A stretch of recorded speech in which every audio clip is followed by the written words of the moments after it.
Tataba ng kangkong.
Mainit pa.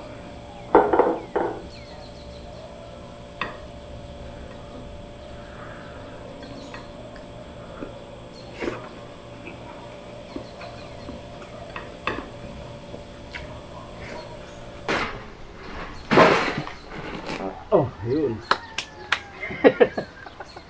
Yun. Yan ang sinasabi ko.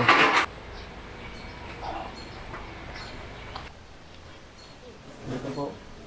Nagawa po. At si Papa. Nagmamano-mano. Ano pa? Ano? Ayos na ba?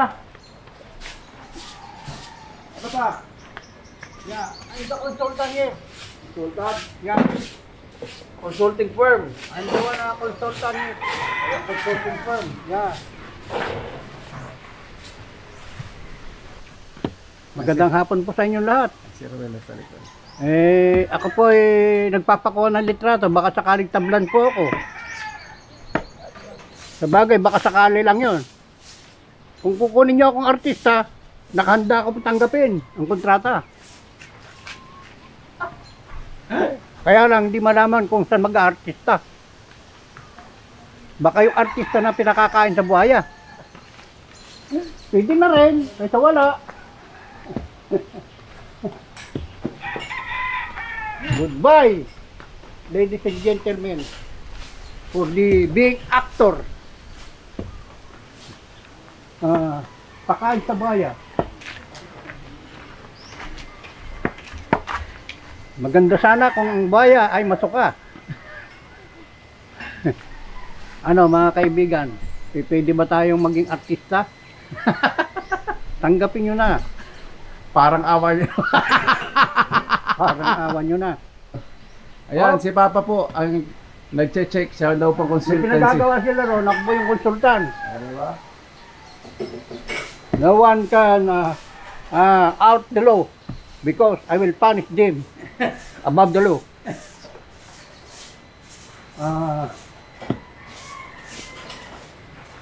So, you can do the best thing in your work and job. Okay na. Okay. Okay Goodbye. na. Check na po ni Papa. Goodbye, sayonara. Pasado daw. Pasado ba?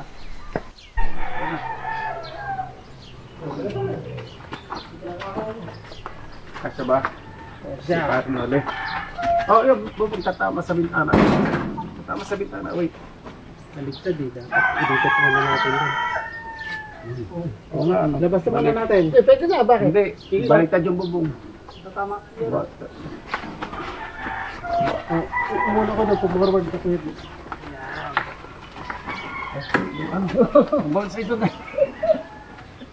Sige. Ikot!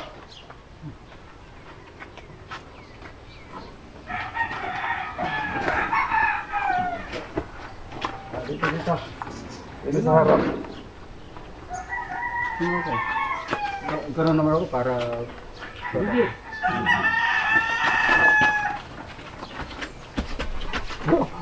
Dali ako dito sa harap. Dito. Sa gilid. Yan. Yan. Guwapo talaga. Kala ko. Ay, dali na pa. Sama. Sige. Saan ka doon? Sige.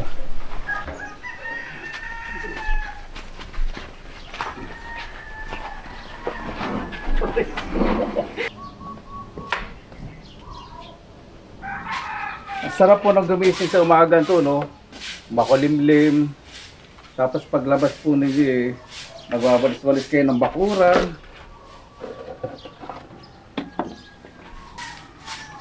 Kapag tapos ko pong magluto sa dikahoy, ganyan po, binabaligtad ko po. Ganyan po di ba nung araw? Para pag magluluto kayo ulit, painitin nyo kayo wali. Ready na yung mga iluluto po ninyo, di ba? Ay, nako.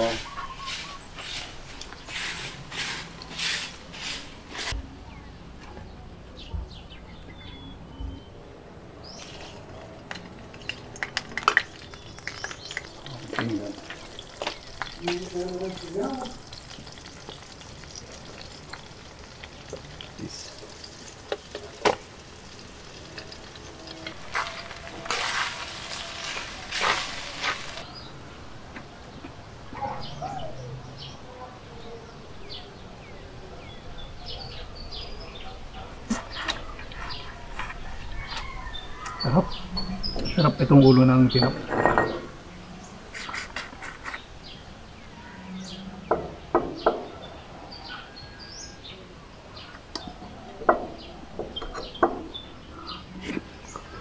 Order ko. Anim po na pansit na anim na pansit na may Shanghai.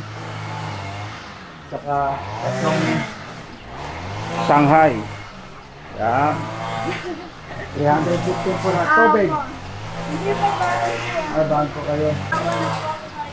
Ayan po, napakainit.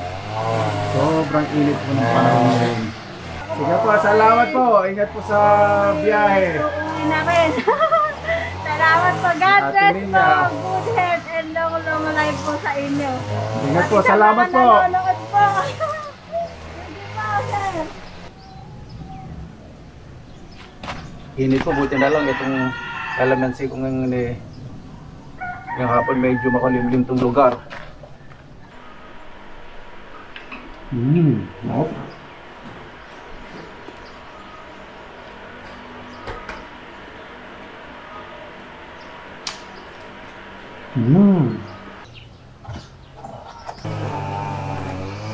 Pasensya na po sa ingay dahil may nag-grass cutter po.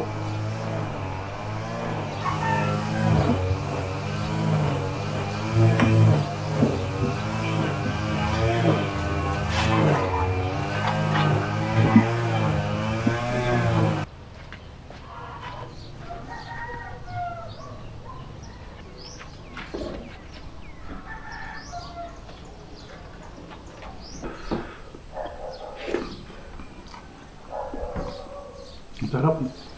Sarap po ng ganito. Pasensya na po. Ulit po ako sa pagsabi ng masarap. Kasi nakakamiss talaga sobra.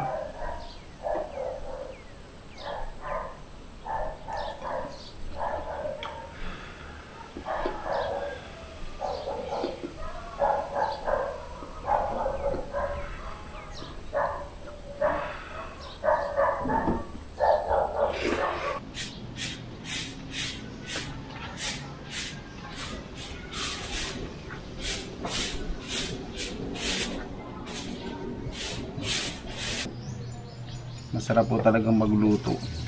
Lalo na may mga sabaw.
Masarap din palang may sabaw na isipan ko.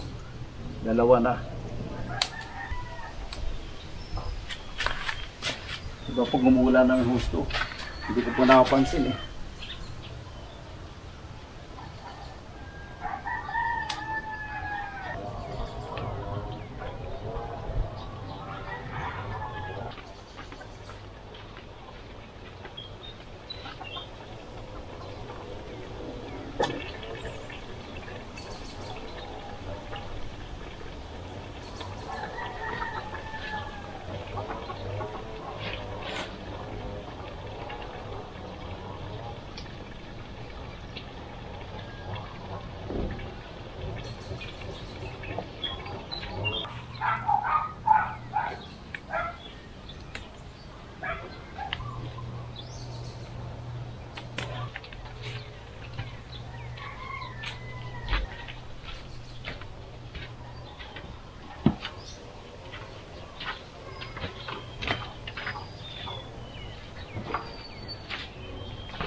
Habang dahan-dahan na piprito po ang crispy na maskara po ng baboy, yun na po tayo ng sinigang, ng baboy na isisigang. Yan, tikman po natin uli.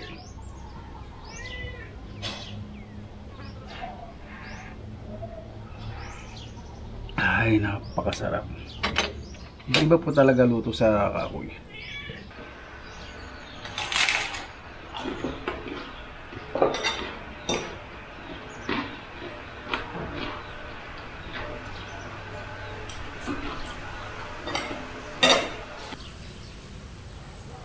That's the sibling of the other one, the old one.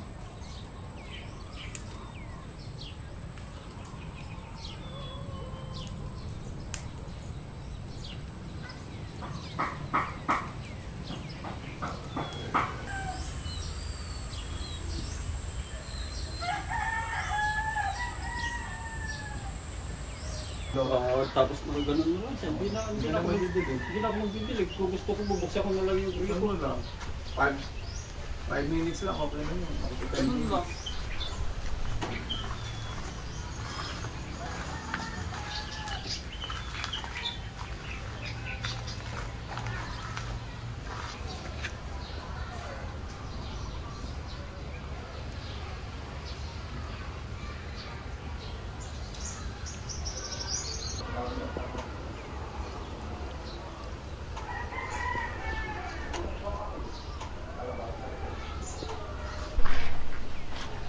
Yan.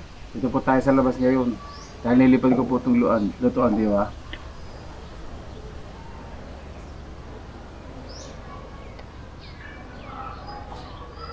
Ayoko po kasi gumamit ng mga goma sa plastic. Ginagamit ko po papel sa kakahoy.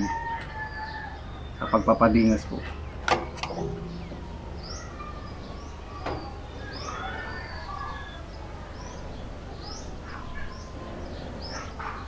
Yan.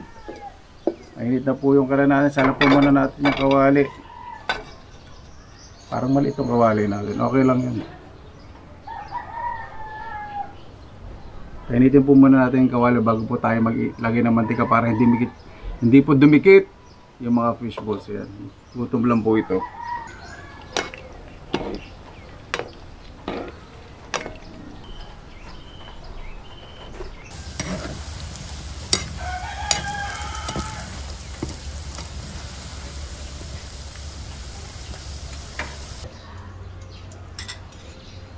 Oh, ang dami ng fishball talaga. No? Masarap yung sauce. Ano job? Naparami yata talaga ko na suka dyan, ah. Hindi, masarap nga. Tama-tama siya. Kasi muna talaga masim. Nagmix yung Tamis sa asim. yung sauce at saka yung ano. Ito kasi matamis itong... Nakaka-relax po. Nag-empty po ng balon. Pampong yan namin. Kanina po may mga isdang maliliit. Katulad po pinakita ko po kanina. Yan. Lalo na po pag nag-ulan. Diretso po kasi yan sa patubig tapos sa ilog. Yung patubig dumadaan po sa bukid. Sa ilog kaya marami pong isda tayong mahuhuli dito. Expected ko na po yun pag umuulan.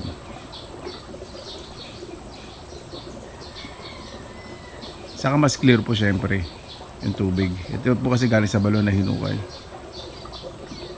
Ayan, na-imagine ko na po pag malakas po ulan. Ganyan. Laki po ng dilim. Mukhang may darating po talagang malakas na ulan.